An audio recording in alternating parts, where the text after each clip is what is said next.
Good morning. It's time for us to begin this morning, and thank you for being here. We have some who are visiting, and glad to have you. We are studying from the book of Proverbs this quarter, and this morning we are on page 28 in the workbook on industry and laziness, and that is a odd word, industry. We don't think of that too much, so we'll talk about that as we get started this morning. Everybody hear me okay this morning? Good. Anybody need lesson material? Got some available if anybody needs it. So, page 28, Proverbs has a lot to say about laziness, and we'll talk about that this morning, and hopefully that doesn't apply to us. Every one of his proverbs applies to us, but maybe this is one we struggle with. So hopefully we'll see what Solomon has to say about that this morning, and maybe that'll help us as we move along in this life. Brian, do you mind opening us in prayer, please?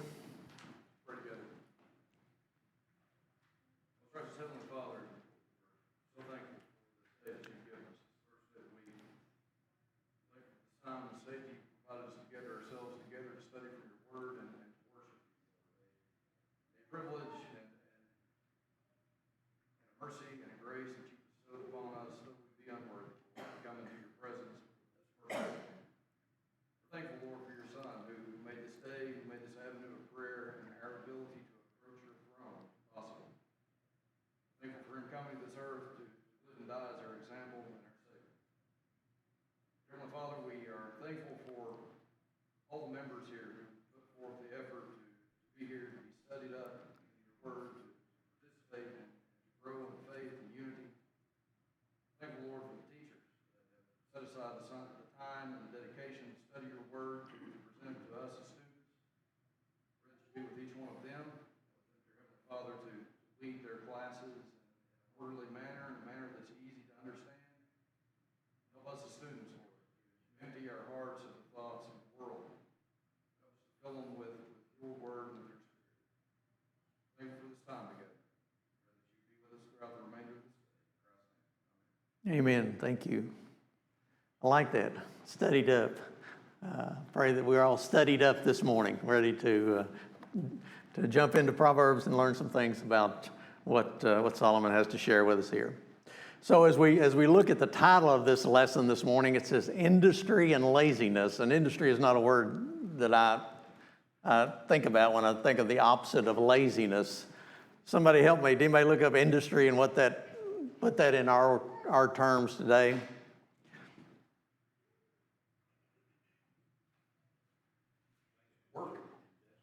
Work.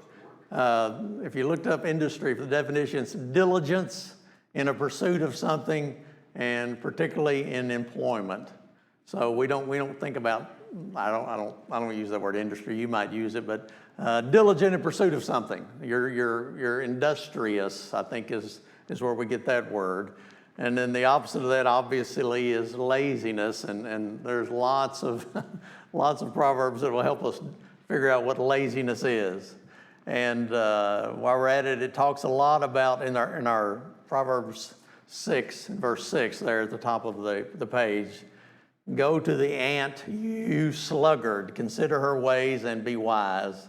So sluggard is a term we find in Proverbs. Actually, it's used 14 times. So Solomon had a lot to say about being a sluggard. So what is a sluggard? Somebody help me with that one. Lazy. So we know it's lazy. I think the word sluggish comes from the same root word. Somebody that's sluggish, that's slow and moves slowly. Definition is someone who is habitually lazy or inactive is a sluggard. And slothful is another word that Proverbs uses a lot. But the Bible condemns laziness and warns of the consequences of being a sluggard or a lazy person. So we'll be looking at that this morning. In our introduction, it says, nothing worthwhile is ever accomplished without hard work. On the other hand, laziness and sloth hinder and impoverish a man. And a couple of verses we'll look at this morning. Proverbs chapter 10, verses 4 and 5. Proverbs chapter 10, verse 4 and 5. Somebody would help me with that this morning.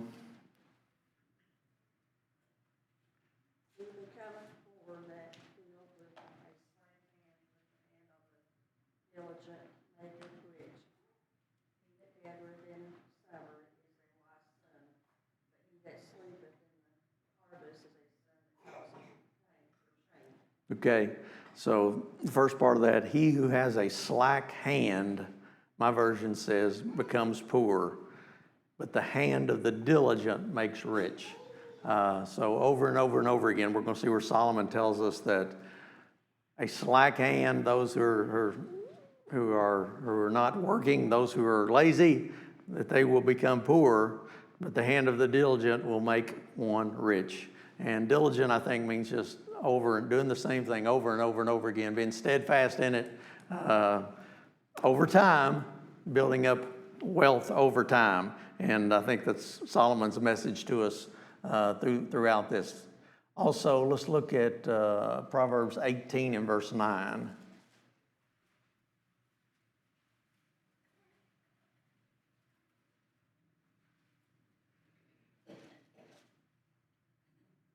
He who is slothful in his work is a brother to him who is a great destroyer. Okay, if you're slothful, slow, lazy in your work, then you're a brother to him who is a destroyer. The New LT version says a lazy person is as bad as someone who destroys things. I don't really know how that tied in like that, but again, laziness, slothfulness, not a good thing. Solomon talks a lot about that, and wealth comes from hard work, not from laziness. And then part 1 there, it talks about the marks of this sluggard. How we identify a sluggard. And the first one I thought was interesting is a lover of sleep. So if you're a lover of sleep, Proverbs has a few things to say about that. Proverbs 26 and verse 14.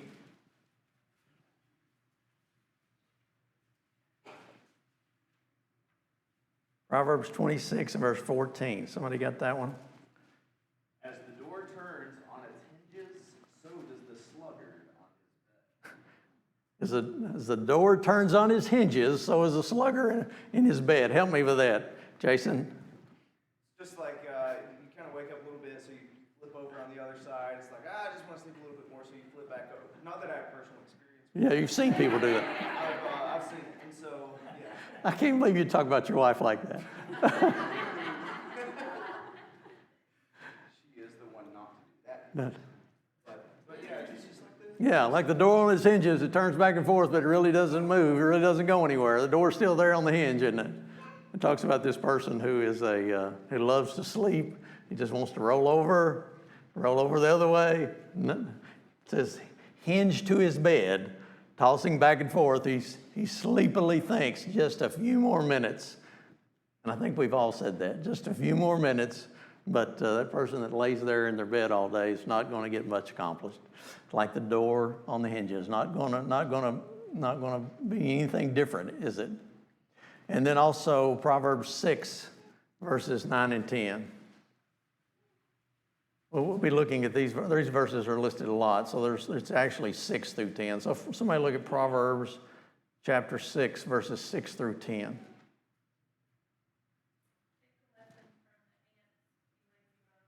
You lazy bum, okay. Learn from their ways and become wise. So they have no prince or governor or ruler to make them work. They labor hard all summer, gathering food for winter. But you lazy bones, how long will you sleep?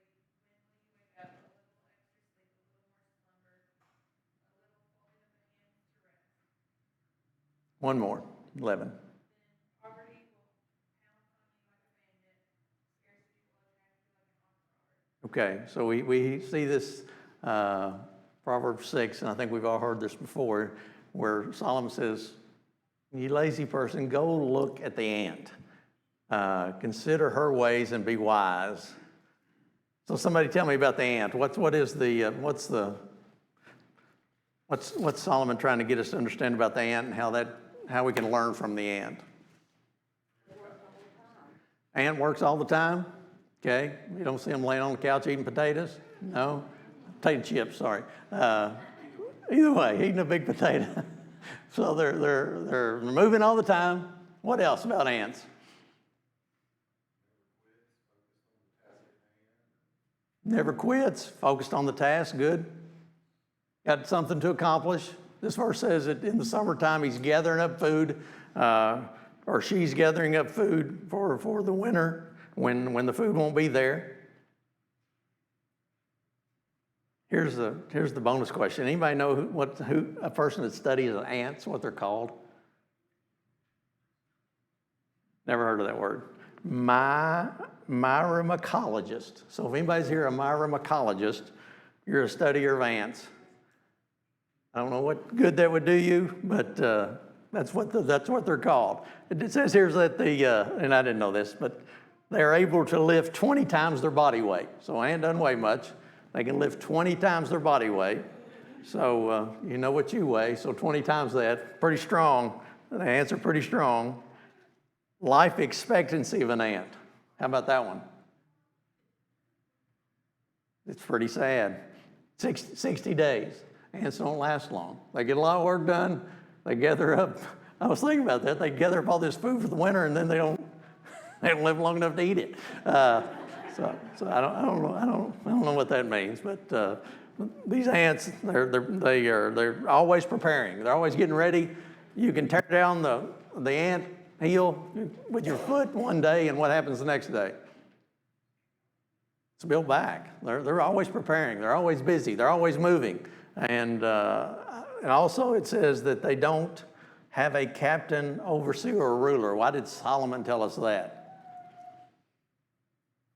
A lot of times people only work if their boss is watching. Okay. Stand over their shoulder, but ants are just constantly no supervision. Okay. Ultimate go-getters. Ultimate go-getters. These ants. They don't have a boss looking over their shoulder. They're working anyway. And as employers, we love those kind of folks, that they don't have to have somebody standing over them telling them what to do. They know their job and they're after it. So these ants, we can learn from them. And talks again about this lazy bones. Is that what your version said? Lazy bones? Lazy bones. How long are you going to sleep? How long are you going to lay there with your hands folded? And I don't know what that means exactly, but somehow their hands are folded. Poverty is going to come upon them. Learn from the ant. Always be active. Always be prepared. Be moving. I think that's what we get from that. Any thoughts, comments on the ant and how Solomon uses that to help us understand how we should be? I think it's kind of cool. We see Solomon's wisdom in so many different things through the way he writes. He really studied the animal kingdom, and he has all these examples. I think it's just interesting. We need to pay attention to the things around us, because he was able to use the ant or a sloth or a slug to make these illustrations that really stick with you. And it's Right. cool. Yeah. I think we need to pay attention to things around us a little bit more so we can make those spiritual applications. Okay. Common sense things, common everyday things Solomon used to help us understand. As Christians, we need to learn from these things and use the ant, which is a good one there. It talks about this lover of sleep. He cherishes sleep as escape from responsibility. Rest benefits the hard worker, but it hinders the slugger. And another verse there was Proverbs 20 and verse 13. Have we looked at that one yet? Proverbs 20 and 13.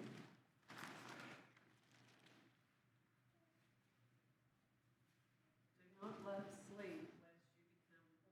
Open your eyes, and you will be satisfied with food. Okay, do not love sleep. Do not make sleep your whole life. Fall in love with sleep. I mean, we got to have sleep, and we like sleep, but we can't be laying and sleeping all the time. Open your eyes. Wake up. Go out. Earn your bread. Be satisfied with what you earn. Proverbs 13. 2013. I think that's a good one for us there. And then part B in the marks of a sluggard is inability to start anything. Let's look at Proverbs 21, 25, and 26. Inability to start anything.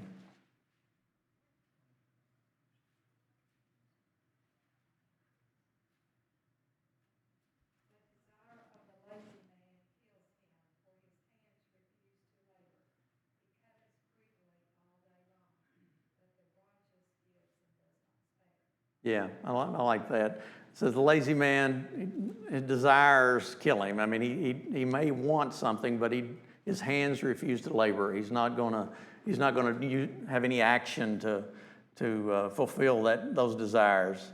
He covets, he wants all day long, but he doesn't do anything about it. He's inactive. The righteous gives and does not spare. So if we're the righteous person, then we're just the opposite of that. We work, we have to share with others, and I think that's what Christians are commanded to do. But if we refuse to labor, then we're going to be lazy, and it says it will kill him. So good verses there about inability to get up and get moving, and it uses the ants there in Proverbs 6 again. Later and tomorrow are the sluggard's favorite times for accomplishing tasks. So here's one for me. Here's what I'm struggling with this morning. My wife says I am a professional procrastinator, okay? But I don't think I'm a sluggard. So That was on my mind, not what your wife said about you. okay. But the idea of procrastination, I mean, it doesn't seems to be a neighbor. Yeah, it does. Yeah. And I'm kind of bad at that too at times. Yeah. Procrastination is putting something off, but you get to it. Slugger just doesn't get started. Yeah. Yeah. I mean, one can lead to the other. I think that I normally get it done, but maybe not as timely as I could get it done. So, yeah, I was struggling with that one. What about it, Derek? Help me.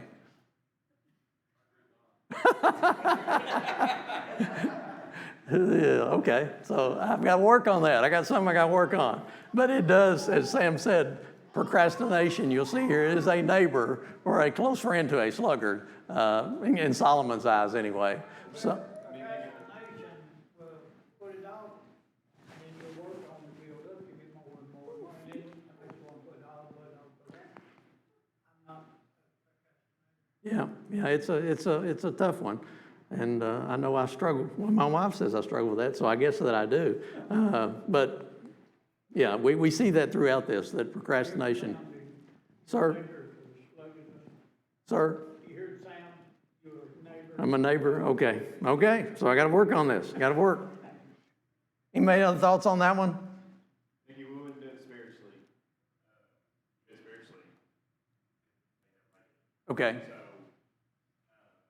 I'm not saying I never do that. I'm just saying for some reason we don't correlate physically procrastinating with spiritually procrastinating. Like, oh, definitely can't spiritually procrastinate, but it's okay. Physically, I haven't got that mindset. Yeah. Spiritually, you may never get there. Yeah. If we don't. Yeah. Good point. Spiritual procrastination is nothing to make fun of. We know that people put off doing what they need to do, put off repenting, put off obeying God like they should, and that kind of procrastination is certainly an evil thing.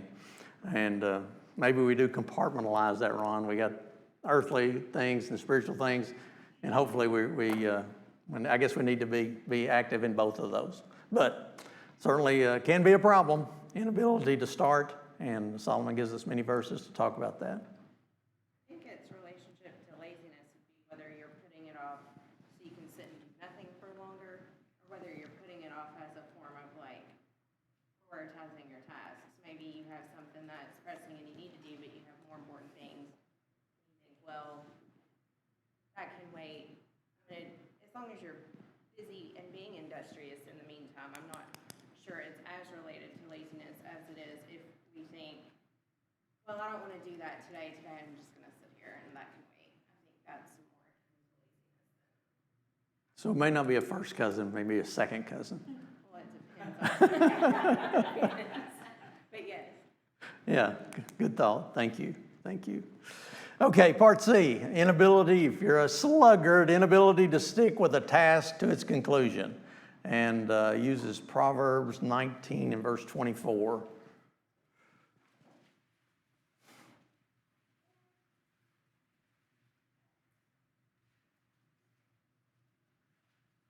This is a funny one. Proverbs 19:24. Somebody read that one?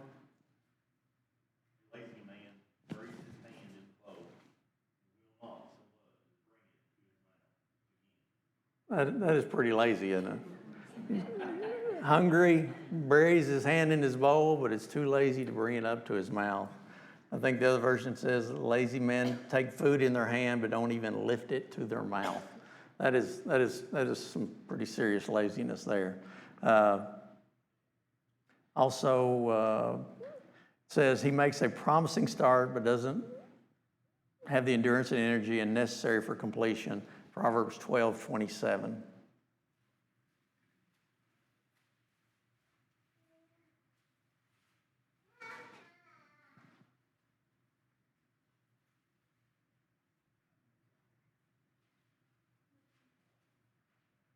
Proverbs 12:27, this is for you hunters or fishermen. The lazy man does not roast what he took in hunting, but diligent is man's precious possession. Another version there says, lazy people don't even cook the game they catch, but the diligent make use of everything they find. So, don't be so lazy, I guess. They were out needing to cook, find something, and they were too lazy to even cook it. So, pretty bad situation there. Don't want to be that kind of person. Thoughts on that, on inability to stick with it? Part D is excuses. Lazy person, he'll find 101 reasons not to do something. It's either too cold, or it's too dangerous, or it's too something.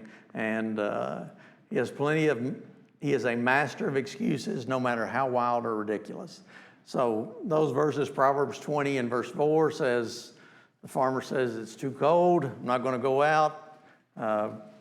Proverbs 22:13 says there's a lion out there. Let's look at that one.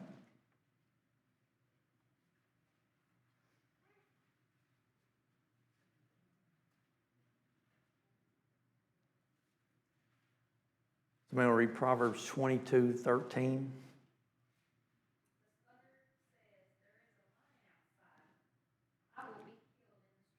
Okay, so how does that tie to a sluggard? You think there's really a lion out there? Yeah, so he's just making an excuse. I'm not going to go to work today because I know that the snow is so deep that I'll never get there, or I know that somebody at work's got COVID and I might run into them and I might get COVID. Just thinking of all kinds of reasons not to leave the house. They want to lay in the bed and be like the door hinge. They just want to roll from one side to the other, and they make up everything. There's a lion out there. I'm going to be slain in the streets. And that's used again in Proverbs 26 and verse 13. I think it has one more. Let's look at that one. Proverbs 26 and 13.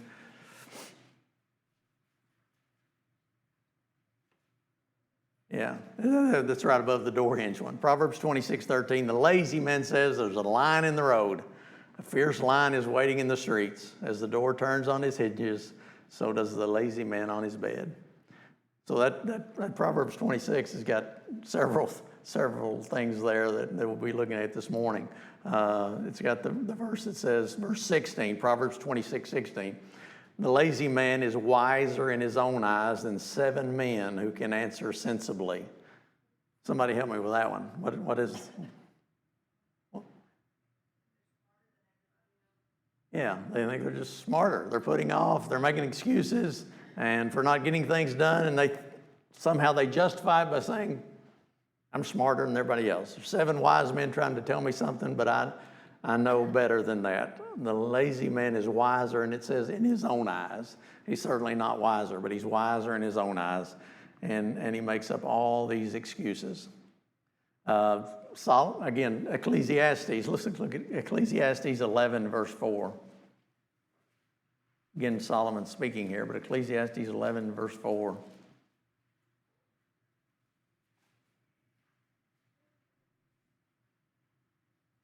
I got that one. He that observeth the wind shall not sow, he that regardeth the clouds shall not reap. Okay, Sam, so what's Solomon telling us there?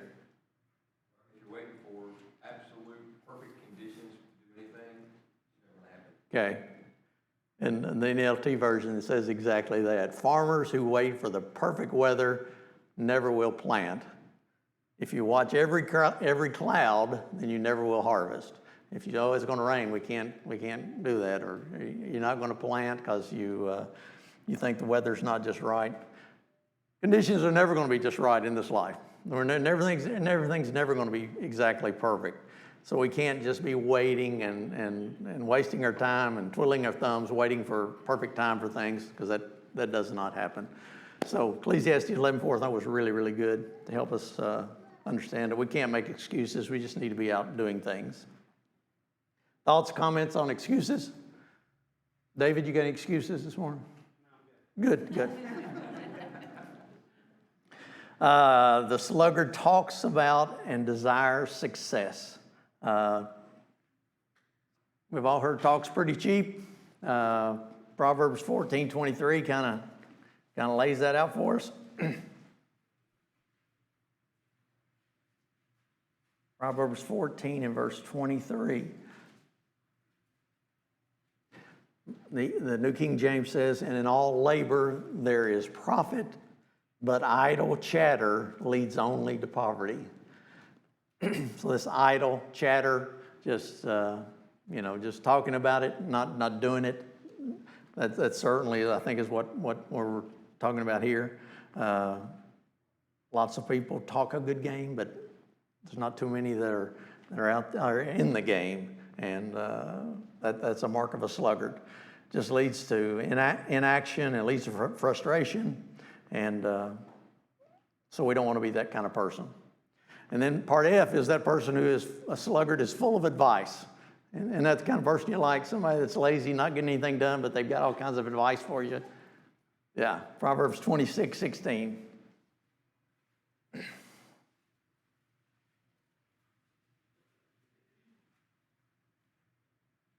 Oh, we've already read that, sorry. That's where the lazy man is wiser in his own eyes than 7 men. So you don't want to be that guy. He thinks he knows everything, and obviously he's not the kind of person we want to be. So those are the marks of a sluggard. Hopefully that didn't step on anybody's toes here. But we know that we all got work to do in some of those things. Part 2 is the consequences of laziness. So we know how lazy people look like. Now, what are the consequences? And Proverbs 24, we read this, I think, on Wednesday night, but there's several. Proverbs 24, verses 30 through 34.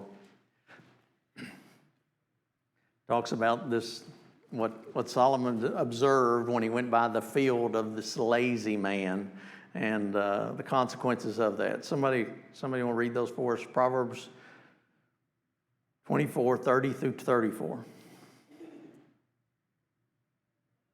Passed by the field of a sluggard, by the vineyard of a man lacking sense, and behold, it was overgrown with thorns. The ground was covered with nettles, and the stone wall was broken down. I saw and considered, and looked, and I received instruction. A little sleep, a little slumber, a little folding of the hands to rest, and poverty will come upon you like a robber, and want like an armed man. Okay, so I think we looked at, again, last Wednesday at this one, but Solomon went by this field, and it was all overgrown, and the vineyard looked terrible, and he said, I considered it well.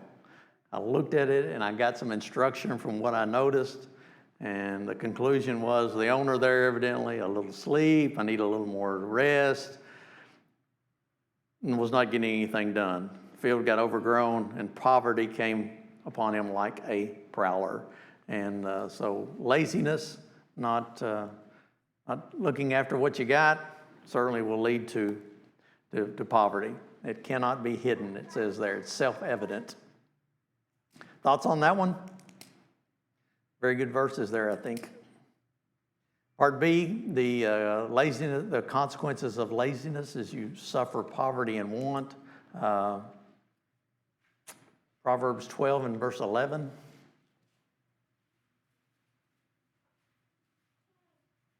Proverbs 12 and verse 11.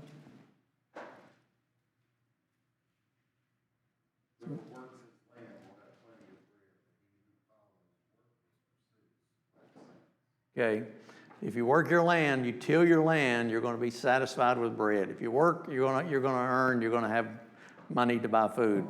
But if you don't, verse 11, let's see what this other version says.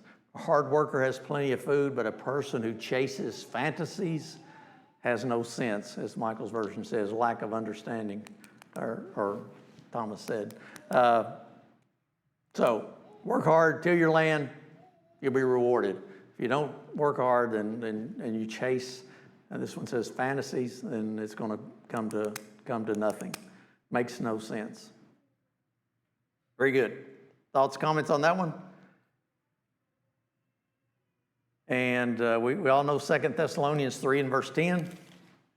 We should know it. 2 Thessalonians 3 and verse 10 talks about what Paul has to tell us about working.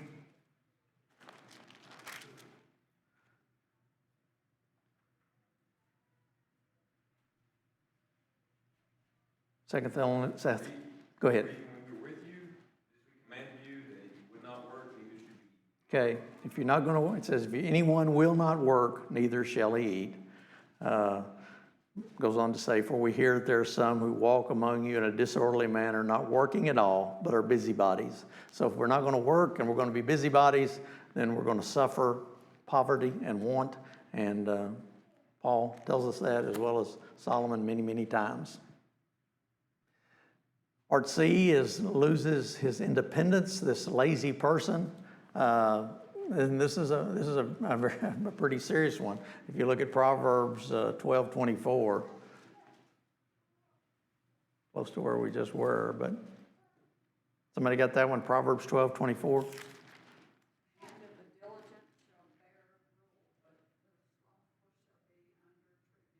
Okay, the hand of the diligent will bear rule or will rule, but the lazy man, the New King James says, the lazy man will be put to forced labor.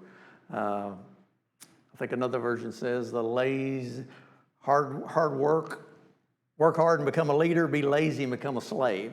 So if you want to always be indebted to someone, always wanting to have someone rule over you, then be that lazy person, because you'll lose your independence. You won't be the leader that God wants us all to be. Thoughts on that one? Kind of like the very thing you were avoiding, work becomes forced. Yeah. So if you're not willing to step it up and be a go-getter and get things done, then you're going to do it eventually, but you're Yeah.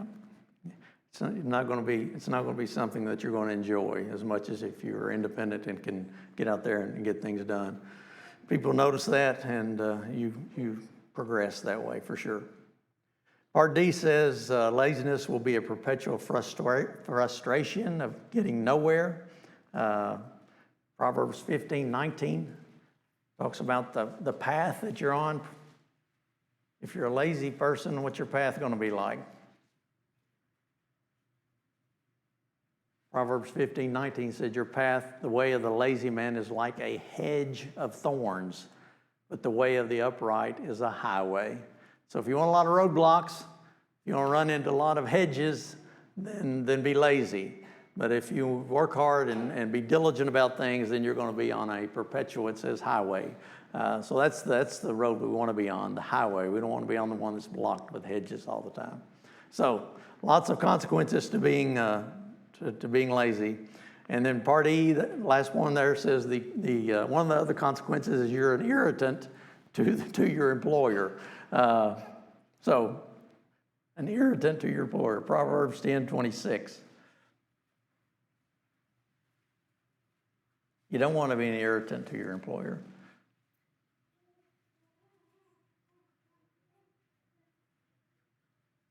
Proverbs 10:26. Somebody got that one? Like vinegar to the teeth and smoke to the eyes, so is the lazy one to those who sin him. Okay, like vinegar to the teeth. Help me with that one. Just an irritant,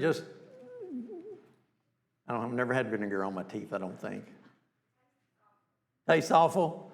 Okay, so just an awful taste. I know what smoke is to the eyes. We get smoke in our eyes and we cry and try to get away from it. So is the lazy man to those who employ him. It's a, New LT says lazy people irritate their employers like vinegar to the teeth or smoke in the eyes. So we don't want to irritate your employers. Don't be a lazy person. Never be lazy, but work hard and serve the Lord enthusiastically. Romans 12 and verse 11 kind of tells us. Let's look. Romans 12 verse 11. Somebody got that one?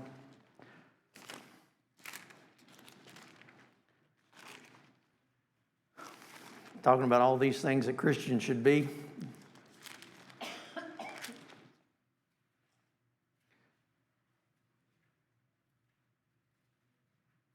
Starting in verse 10, Romans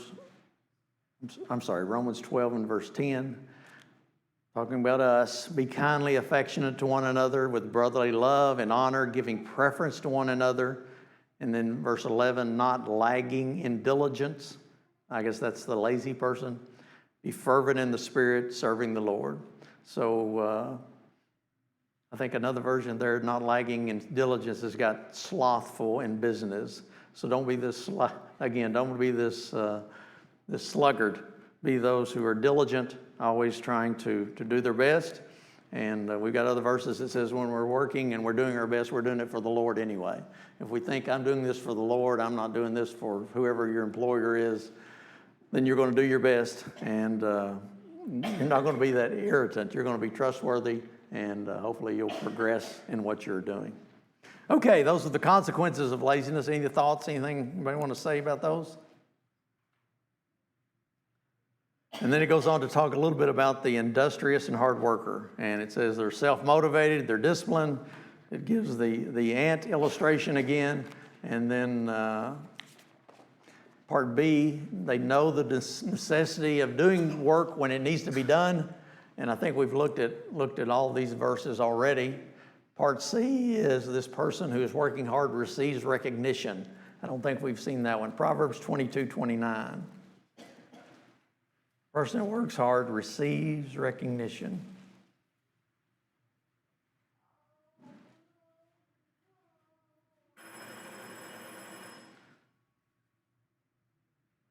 Seest thou a man is diligent in his business? He shall stand before kings. He shall not stand before average men. Okay. Somebody who excels in his work. Do you see a truly competent worker? They will serve kings rather than working for ordinary or unknown men. So if you want to be, if you excel in your work, then you're going to stand out. You're going to be noticed, and you'll receive recognition for that. I thought that was a good one. And you also, part D, be rewarded for your hard work. Proverbs 13:4.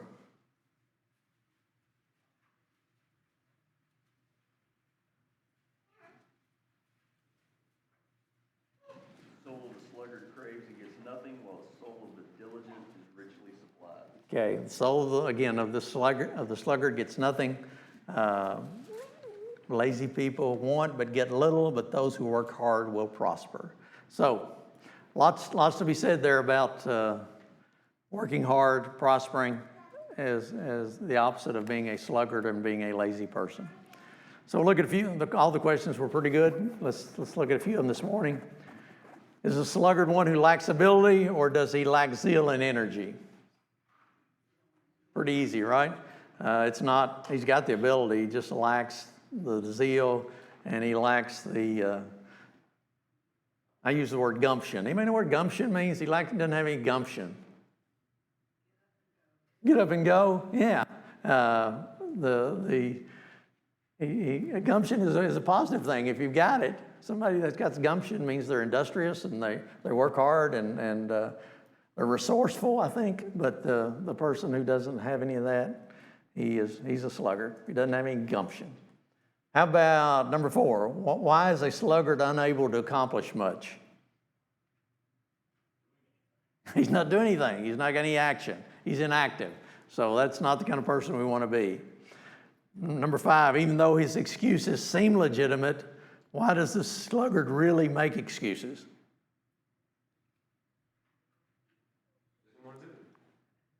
Tries to hide his laziness, doesn't he? He's making excuses because he's trying to hide the fact that he's just too lazy to get out of bed. Don't want to be that kind of person. Number 6, may a lie sometimes be real and the excuse valid. What should we do in such a case? There really is something like a lie. There's something that's keeping us from getting something done. Is that sometimes a real excuse? Okay, find a workaround, right? Work around the problem. We all are going to have problems in this life. And if we let them just say, well, there's problems out there, I'm not going to get out and do anything, then we've got to figure out how to remove the roadblock that's in our way. Work around the problem. And there are valid excuses, but most of the time there's a way to get past those excuses. Let's see. How about number 8? Why does the slothful, well, we kind of went through that one, but why does the slothful man lose his independence?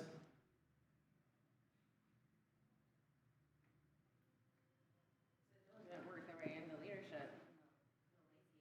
Behind to Okay.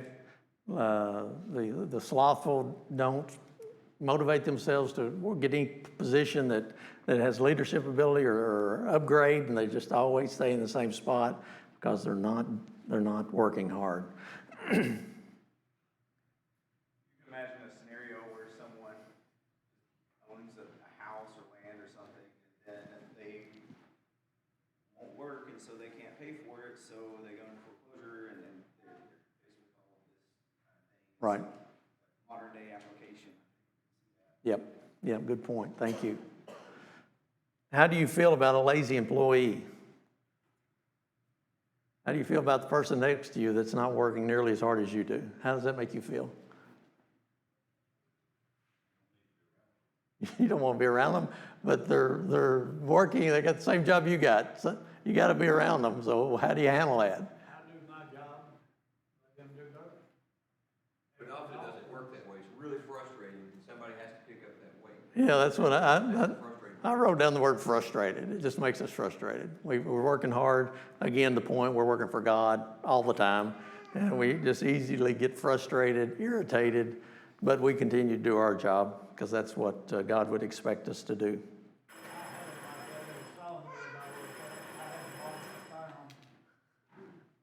And number 11, I like, why do busy people complete tasks better than people with more spare time?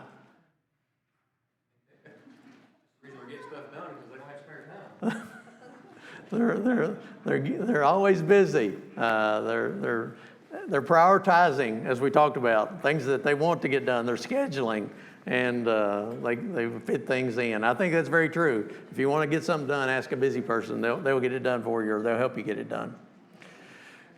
Okay, very good. Thank you all. Next Sunday or Wednesday night, we talk about, I think, honesty and dishonesty in business. So that ought to be interesting. So let's be like the ants this week.